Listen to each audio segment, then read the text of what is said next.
హిందువులంతా ఎంతో పవిత్రంగా భావించే మహాకుంభమేళ ఎంతో ఘనంగా జరుగుతోంది. ఈ గొప్ప వేడుకలో కోట్లాది మంది భక్తులు పుణ్య స్నానాలు ఆచరించారు. తొలి 2 రోజుల్లోనే 1.5 కోటి పైగా గంగా నదిలో స్నానాలు చేసినట్లు అధికారిక లెక్కలు చెబుతున్నాయంటే ఈ వేడుకకు ఎంత ప్రాధాన్యం ఉందో అర్థం చేసుకోవచ్చు. ఈ కుంభమేళాలో ఎన్నో ప్రాధాన్య అంశాలున్నాయి. వాటిలో ముఖ్యమైనది నాగసాధువుల అంశం. ప్రతి కుంభమేళాలో నాగసాధువులు తొలి స్నానం చేశాక అంటే షాహీ స్నాన్ చేశాకే ఈ ఉత్సవాలు ప్రారంభమవుతాయి. దీన్నే రాజస్నాన్ అని కూడా పిలుస్తారు. ఇందుకోసం ప్రత్యేకంగా అలంకరించిన రథాలపై నాగసాధువులు ఊరేగింపుగా నది ఒడ్డుకు చేరుకుంటారు కూడా. వారికి అదే పెద్ద పండుగ అని కూడా చెప్పవచ్చు. అయితే సాధారణ సమయాల్లో వీరు బయటకు ఎక్కువగా కనిపించరు. వీరి ప్రపంచం చాలా రహస్యమైనది. వీరి జీవితం నుండి మరణం వరకు ప్రతిదీ ఎంతో విభిన్నంగా ఉంటుంది. వీరు ఎప్పుడు, ఎక్కడి నుండి, ఎలా వస్తారు, వెళ్తారు అనే విషయాలు ఎవ్వరికీ తెలియవు. వీరి ప్రపంచం సామాన్య మానవుల ఊహకు అందని విధంగా ఉంటుంది. అంతా రహస్యంగానే జరిగిపోతుంది.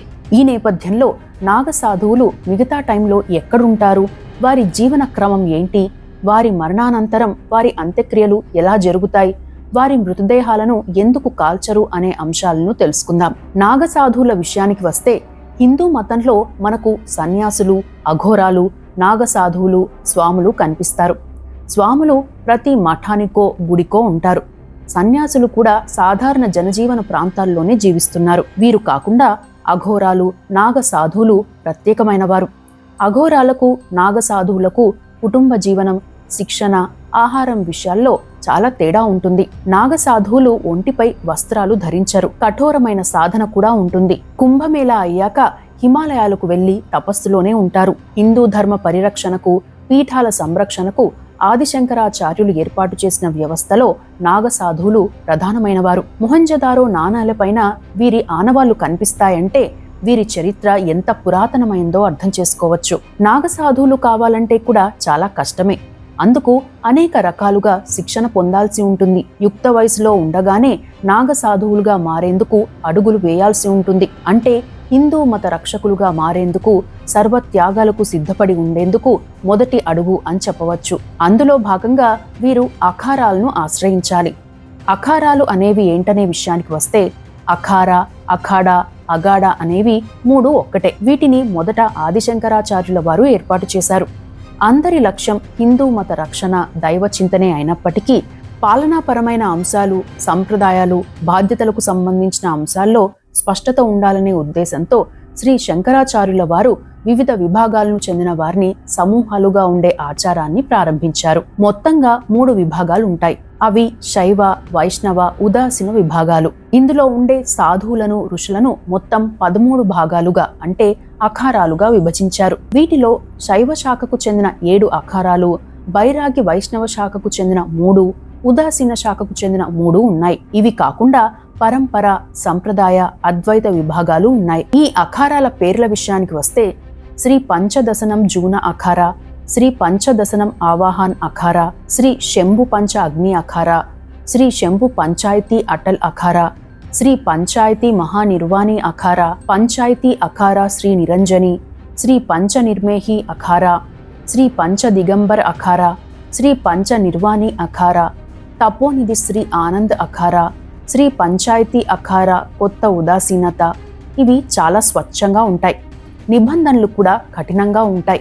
వీటి ఉనికి శతాబ్దాలుగా కొనసాగుతోంది. ఈ అఖారాల ఉద్దేశం కేవలం మతపరమైన సంప్రదాయాలను కాపాడమే కాదు, అవసరమైనప్పుడు మతాన్ని, పవిత్రమైన స్థలాలను రక్షించడం కూడా వారి బాధ్యతగా చెబుతారు. యుద్ధం, ఆయుధ సంపత్తికి సంబంధించిన సంప్రదాయాలను కూడా సజీవంగా ఉంచుతారు. హిందూ మతాన్ని రక్షించే ఉద్దేశంతో ఆదిశంకరాచార్యుల వారు ఆయుధాలు, గ్రంథాలలో ప్రవీణులైన ఋషుల పర్యవేక్షణలో ఈ అఖారాలను స్థాపించారని నమ్ముతారు. అఖారా అనేది ప్రస్తుతం రెజ్లింగ్లో వాడుతున్నారు. కొన్ని ఇతర మతాలు కూడా వాడుతున్నాయి. అయితే హిందూ మతంలో అఖారా అంటేనే నాగసాధువులు గుర్తుకొస్తారు. ఎవరైతే నాగసాధువులుగా మారాలని నిర్ణయించుకుంటారో వారు ఈ అఖారాలకు వెళ్లాల్సి ఉంటుంది. సాధారణ వ్యక్తులకు వీటిలోకి ప్రవేశం ఉండదు. అయితే నాగసాధువుగా మారాలనుకుంటున్న వ్యక్తి అక్కడకు వెళ్లడం కూడా కష్టమే. అయితే లక్ష్య దీక్ష కోసం సిద్ధపడతారు కాబట్టి వారు అక్కడి వరకు చేరవచ్చు. అది కేవలం రిహార్సల్స్ అని మాత్రమే చెప్పవచ్చు. ఆయా అఖార ప్రతినిధి నాగసాధువు సమూహ పెద్ద వరకు తీసుకెళ్తాడు. నాగసాధువుగా మారాలనుకున్న వ్యక్తి అతను ఏ కుటుంబానికి చెందినవాడు, కుటుంబ పరిస్థితి ఏంటి, మానసిక శక్తి ఏంటి, ఎందుకు నాగసాధువుగా మారాలనుకుంటున్నాడు అని పరీక్షిస్తారు. కొందరు చెబుతున్న దాని ప్రకారం కేవలం 2 రోజుల్లోనే చరిత్ర మొత్తం చెప్పేంత శక్తి ఉంటుందని చెబుతారు. వారు అనుమతిస్తే ప్రాథమికంగా గంగా నదిలో స్నానం చేసి సంప్రదాయ సన్యాసం తీసుకుంటారు. అంటే కుటుంబంతో సహా అన్ని బాహ్య బంధాలను తెంచుకుంటారు. జీవితమంతా ఆధ్యాత్మిక సాధన, ధ్యానం, మతపరమైన ఆచారాలకు అంకితమయ్యేందుకు దీక్ష తీసుకొని కట్టుబడి ఉంటారు. అలా 1 సంవత్సరం పాటు ఆయా అఖారాల పరిధిలో పరీక్షలు ఎదుర్కొంటారు. ఆ పరీక్షల్లో నెగ్గితే వారికి నాగా అనే బిరుదు వస్తుంది. 6 ఏళ్ల తరువాత కూడా వాటిని కొనసాగిస్తే గొప్ప పురుషుడు అని పిలుస్తారు. 12 ఏళ్ల సాధన తరువాత నాగసాధువుగా మారతారు. ఆయా నాగసాధువులు ధరించే అసలైన రుద్రాక్ష మాలల్లోనూ కూడా చిన్న చిన్న తేడాలు ఉంటాయి. ఒక్కో నాగసాధువు 1,25,000 రుద్రాక్షలు ఉండేలా మాలలను ధరిస్తారు. ఆయా మాలలను, రుద్రాక్షల కూడికను బట్టి ఏ అఖారాకు చెందినవాడో ఇతర నాగసాధువులు గుర్తుపడతారు. ఆ వివరాలు వారికి మాత్రమే తెలుస్తాయి. మనం సాధారణంగా నాగసాధువులందరినీ ఒకే విధంగా పిలుస్తున్నా వారికి 8 ప్రత్యేక హోదాలు ఉంటాయి. వారి స్థాయిని బట్టి ఆ పేర్లు ఉంటాయి. అవేంటంటే నాగసాధువు, మహంత, శ్రీ మహంత, జయతియా మహంత, పీఠ మహంత, దిగంబర శ్రీ, మహామండలేశ్వర, ఆచార్య మండలేశ్వరుడి హోదాలు ఉంటాయి. అన్నిటికంటే అత్యున్నతమైనది ఆచార్య మండలేశ్వరుడి హోదా. వీరిలో మహామండలేశ్వర, ఆచార్య మండలేశ్వరులు చాలా శక్తివంతులు. వీరిని చూడ్డం కూడా అసాధ్యం. వీరి ఆదేశాల మేరకే ఆయా అఖారాలు నడుస్తాయి. వీరు కేవలం గాలిని పీల్చుకుని కొన్ని రోజుల పాటు జీవించే శక్తిని పొందుతారు. చాలా మంది అక్కడి వరకు వెళ్ళలేరు. ఆయా స్థాయిల్లోనే వారి ప్రస్తుత జీవితాన్ని కొనసాగిస్తారు. పైనుండి అంటే మహామండలేశ్వర, ఆచార్య మండలేశ్వరుల నుండి వచ్చే ఆదేశాలను పాటిస్తారు. ఇక తొలి పరీక్ష అనంతరం నాగసాధువులుగా మారడానికి సిద్ధమైన వ్యక్తిని అఖారాల్లో అవధూతగా భావిస్తారు. తొలి రోజుల్లో ఏకవస్త్రంతోనే ఉండాల్సి ఉంటుంది. దీక్ష, నిబద్ధత చూశాక అంతా సిద్ధమయ్యాడు అనుకున్నాక గుండు గీయిస్తారు. ఎవరికి వారే పిండ ప్రధానం, తర్పణం చేసుకోవాల్సి ఉంటుంది. అంటే మనిషిగా ఉండే కోర్కెలకు, భౌతికమైన బాహ్య రూపమైన ఆనందాలకు దూరంగా ఉంటూ కేవలం ఆత్మ సంబంధమైన ధ్యానంలోనే జీవించే దీక్షను చేపడతారు. వైరాగ్యాన్ని పొందేందుకు కూడా ఇది ఒక మార్గం అని చెబుతారు. వీరికి అంచెలంచెలుగా శిక్షణ ఉంటుంది. పిండ ప్రదానం చేసుకున్నాకే నాగసాధువుగా మొదటి స్థాయి దాటినట్లు చెబుతారు. మొత్తంగా చెప్పాలంటే తొలి దశలో మహాపురుషుడు, 2వ దశలో అవధూతుడు, 3వ దశలో దిగంబరుడు అని పిలుస్తారు. ఆయా కుంభమేళాల్లో నాగసాధువులుగా మారే వరకు కొత్త సభ్యులు లుంగీలు మాత్రమే ధరించాల్సి ఉంటుంది. కుంభమేళాలో ఆఖరి ప్రతిజ్ఞ చేసిన అనంతరం లుంగీని విడిచిపెట్టి తన జీవితాంతం దిగంబరుడిగా ఉండాల్సి ఉంటుంది. ఒకరు నాగసాధువు అయినప్పుడు అతని జుట్టు మొదటిసారి కత్తిరిస్తారు, అంటే గుండు చేయిస్తారు. ఆ తరువాత తన జీవితాంతం జుట్టు కత్తిరించకుండానే ఉంటారు. ఇక నాగసాధువులు కేవలం 5 దేవతలను మాత్రమే పూజిస్తారు.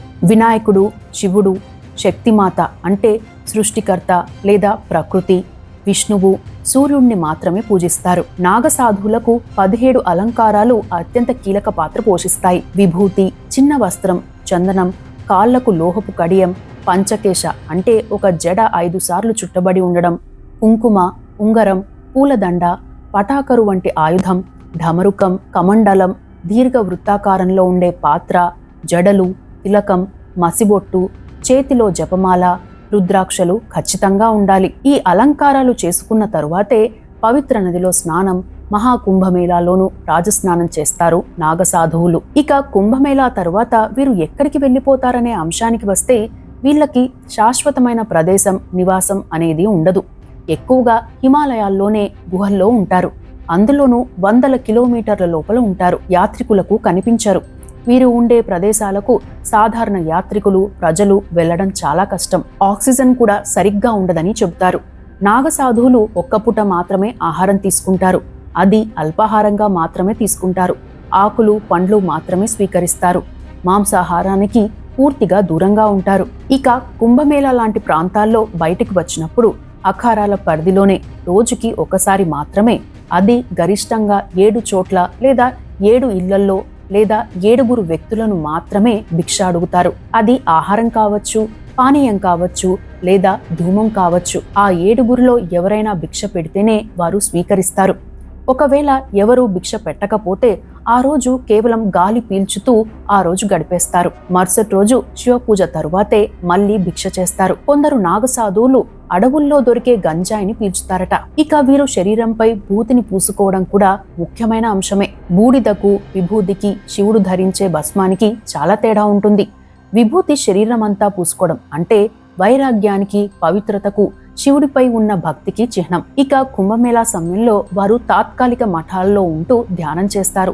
కొన్నిసార్లు ఏక వస్త్రాన్ని ధరిస్తారు. కొందరు మహిళా నాగసాధువులు కూడా ఇలాంటి వస్త్రాలనే ధరిస్తారు. వీరిని మాత అని పిలుస్తారు. నిబంధనలు అందరికీ ఒక్కటే. ధ్యానం చేసుకునే ప్రదేశాలు వేరుగా ఉంటాయి. ప్రస్తుతం కుంభమేళా జరుగుతున్న ప్రయాగ్రాజ్లో ఎముకలు కొరికే చలి ఉన్న నాగసాధువులు ఏమాత్రం ఇబ్బంది పడ్డం లేదు. ఒంటిపై కేవలం విభూతి, రుద్రాక్షలతోనే కనిపిస్తున్నారు. అంత చలిలో, అంత వేడిలోనూ ఏమాత్రం అసౌకర్యానికి గురికారు. వైద్యశాస్త్రం ప్రకారం -20 డిగ్రీల సెల్సియస్ వద్ద మనిషి దుస్తులు లేకుండా కేవలం 2.5 గంటలు మాత్రమే బతకగలుగుతాడు. 2 పొరల దుస్తులు వేసుకుంటే 15 గంటల పాటు బతకగలుగుతాడు. అయితే ఇవేవి నాగసాధువులకు వర్తించడం లేదు. శాస్త్రీయ అంశాలను పటాపంచలు చేస్తూ విపరీతమైన చలిని తట్టుకోగలుగుతున్నారు. తమ రహస్య ఆధ్యాత్మిక అభ్యాసాలే ఇందుకు కారణంగా చెప్పవచ్చు. అవేంటో కూడా తెలుసుకుందాం. అన్ని ఋతువులను తట్టుకోవడానికి నాగసాధువులు ఈ 3 రకాల సాధనలు చేస్తారు. అందులో మొదటిది అగ్ని సాధన. నాగసాధువులు తమ శరీరంలోని అగ్ని మూలకాన్ని ప్రేరేపించేందుకు ఒక రకమైన ధ్యానాన్ని అభ్యసిస్తారు. ఈ అంతర్గత వేడి వారి శరీరాలను కఠినమైన పరిస్థితుల్లో కూడా వెచ్చగా ఉంచడానికి సహాయపడుతుంది. రెండోది నాడీ శోధన. ప్రాణాయామం ద్వారా నాగసాధువులు తమ శరీరంలోని గాలి ప్రవాహాన్ని సమతుల్యం చేస్తారు. ఇది శరీర ఉష్ణోగ్రతను అన్ని కాలాల్లో క్రమబద్ధంగా వెచ్చగా ఉండేలా చూస్తుంది. మూడవది మంత్ర పఠనం. నాగసాధువులు నిరంతరం మంత్రాలను పఠించడం ద్వారా వారి శరీరంలో పాజిటివ్ శక్తిని ఉత్పత్తి చేస్తారు. ఇది శరీరంలో వేడిని ఉత్పత్తి చేసి చల్లని ఉష్ణోగ్రతలు తట్టుకోగలిగేలా చేస్తుంది. ఇక బయట వాతావరణాన్ని ప్రభావితం చేసేలా కూడా నాగసాధువులు పూసుకునే విభూతి ఉపయోగపడుతుంది. ఆ విభూతిలో కాల్షియం, ఫాస్ఫరస్, పొటాషియం వంటి ఖనిజాలు ఉంటాయి. ఇవి శరీరం ఉష్ణోగ్రతను నియంత్రించి చలి నుండి కాపాడుతాయి. అంటే విభూతి ఇన్సులేటింగ్ పొరగా పనిచేస్తుందని చెబుతారు. ఇక వారు వేసుకునే రుద్రాక్షలు వారిలోని నెగిటివ్ ఎనర్జీని, కొన్ని అనారోగ్య సమస్యలను దూరం చేస్తాయి. ఇక అన్ని బంధాలను తెంచుకుని నిత్యం దేవుడినే స్మరిస్తూనే ఉంటారు కాబట్టి మానసికంగా చాలా స్ట్రాంగ్ గా ఉంటారు. ఇక నాగసాధువులు సమాజంలోని సాధారణ ప్రజల ముందు తలవంచేందుకు ఇష్టపడరు. కేవలం సీనియర్ స్థాయిలో నాగసాధువుల ముందు మాత్రమే ఆశీర్వాదం కోసం తల వంచుతారు. ప్రస్తుతం మనకు కనిపించే నాగసాధువుల కంటే కూడా వయసులో పెద్దవారైన నాగసాధువులు హిమాలయాల్లోనే ఉంటారని, బయటకు కనిపించరని చెబుతారు. నాగసాధువులు అస్త్ర శస్త్ర విద్యల్లోనూ నైపుణ్యం సాధించి ఉంటారు. వీరికి సాధారణంగా కోపం రాదు. ఎప్పుడైతే హిందూ మతానికి ముప్పు వాటిల్లే పరిస్థితి వస్తుందో అప్పుడే వీరు తమ విశ్వరూపం చూపిస్తారని కూడా చాలా మంది చెబుతారు. బయటి వారికి కేవలం 1-2 ప్రశ్నలకు మాత్రమే సమాధానం చెబుతారు. అంతకంటే ఎక్కువ మాట్లాడరు. గతంలో కాశీ విశ్వనాథుని ఆలయంపై ఔరంగజేబు దాడి చేసిన సమయంలో కేవలం 8 గంటల్లోనే ఔరంగజేబు సైన్యాన్ని తిప్పికొట్టినట్లు, 100 సార్లు ఓడించినట్లు కూడా కొందరు చరిత్రకారులు తాము రాసిన పుస్తకాల్లో పేర్కొన్నారు. వీరికి త్రిశూలం, ఖడ్గం, శూలం లాంటి ఆయుధాలపై కఠోరమైన శిక్షణ కూడా ఉంటుంది. రెప్పపాటులోనే మెరుపు వేగంతో వీరి కదలికలు ఉంటాయట. ఇక నాగసాధువులు మరణించాక వారి అంత్యక్రియలు కూడా రహస్యంగా జరుగుతాయి. నాగసాధువులు మరణించాక దహన కార్యక్రమాలు, పిండ ప్రధానం లాంటివి చేయరు. ఎందుకంటే అంతకు ముందే భౌతిక ప్రపంచంతో అన్ని బంధాలను తెంచుకుని తమకు తాముగానే పిండ ప్రధాన చేసుకున్నారు కాబట్టి ఇవి వారికి వర్తించవు. అదే సమయంలో మరికొందరు ఇంకో విషయాన్ని కూడా చెబుతారు. తమకు మరణం ఆసన్నమైందనే సంకేతాలు ముందుగానే వస్తాయట. ఆ టైంలో వీరు తమ ప్రాణాలు వదులుకోవడానికి సిద్ధపడి ధ్యాన స్థితిలో కూర్చుంటారు. అక్కడే చలనం లేకుండా కొన్ని రోజులు ఉండిపోతారట. వారు అలాంటి స్థితిలో ఉన్నప్పుడు వారు భౌతికంగా శరీరాన్ని వదిలేశారని భావిస్తారు. ధ్యాన స్థితిలోనే వారి శరీరాలకు స్నానం చేయించి పాతి పెడతారని చెప్పుకుంటారు. ఈ ప్రదేశాన్ని ఎవరు అపవిత్రం చేయకుండా శాశ్వతమైన గుర్తును ఏర్పాటు చేశారు. ఇక నాగసాధువుల్లోనే అతి తక్కువ మంది మరో విధానాన్ని ఆచరిస్తారు. అయితే దాన్ని నాగసాధువులు గుర్తించరు. వారి ఆచారం ప్రకారం వారి శరీరాన్ని పవిత్ర నదుల్లో కలిపేస్తారని కూడా చెబుతారు. ఈ విషయాలను బయటకు చెప్పరు కూడా. ఇక ప్రయాగలో జరిగిన కుంభమేళా నుండి ప్రారంభించిన నాగసాధువుని రాజేశ్వర్ అని పిలుస్తారు. ఆయా అఖారాల లక్ష్యాలను బట్టి వీరి విధులు ఉంటాయి. రాజేశ్వర్ అనే నాగసాధు తన శరీరాన్ని త్యజించిన తరువాత రాజయోగాన్ని పొందాలని కోరుకుంటాడు. ఇక ఉజ్జయిని కుంభమేళా నుండి దీక్ష తీసుకునే సాధువులను ఖుని నాగులు అంటారు. వారి స్వభావం చాలా దూకుడుగా ఉంటుంది. వీరు ఆయుధాల శిక్షణలోనూ నిపుణులై ఉంటారు. హరిద్వార్లో దీక్ష తీసుకునే నాగసాధువులను బర్ఫానీలని పిలుస్తారు. వీరు ప్రశాంత స్వభావం కలిగి ఉంటారు. మనకు కనిపించేవారు వీరే ఎక్కువగా ఉంటారు. నాసిక్ కుంభమేళాలో దీక్ష తీసుకునే సాధువులను కిచ్డీ నాగా అంటారు. వీరికి స్థిరమైన స్వభావం ఉండదు. తమకు పైనుండి వచ్చే ఆదేశాలను బట్టి వీరి కార్యాచరణ ఉంటుంది. ఇవి నాగసాధువులకు సంబంధించిన అంశాలు. ఆయా వ్యక్తులు, కొన్ని సంస్థలు చెప్పిన అంశాలతో పాటు పలు మాధ్యమాల్లో పేర్కొన్న అంశాల మేరకు ఇచ్చిన సమాచారం మాత్రమే. Thank you friends.